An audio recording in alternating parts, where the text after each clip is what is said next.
ഇതാണ് നവീകരിച്ച കണ്ണൂരിന്റെ സ്വന്തം മാടായിക്കാവ് അഥവാ ശ്രീ മാടായി തിരുവർക്കാട് ഭഗവതി ക്ഷേത്രം.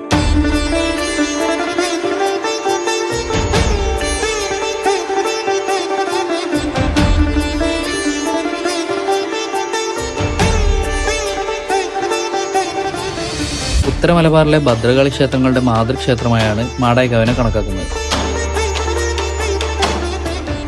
ഇവിടുത്തെ മുഖ്യ പ്രതിഷ്ഠ സാക്ഷാൽ ആദിപരാശക്തിയായ ഭദ്രകാളിയാണ്. കേരളത്തിലെ രണ്ടാമത്തെ ഭദ്രകാളി ക്ഷേത്രമാണ് മാടായിക്കാവ് എന്നാണ് പറയപ്പെടുന്നത്. നവീകരണത്തിന് ശേഷം പുതുമയാർന്ന കൊത്തുപണികളും മനോഹരമായ ചിത്രപ്പണികളും ക്ഷേത്രത്തിന് വേറെ തന്നെ ഒരു ഭംഗി നൽകുന്നുണ്ട്.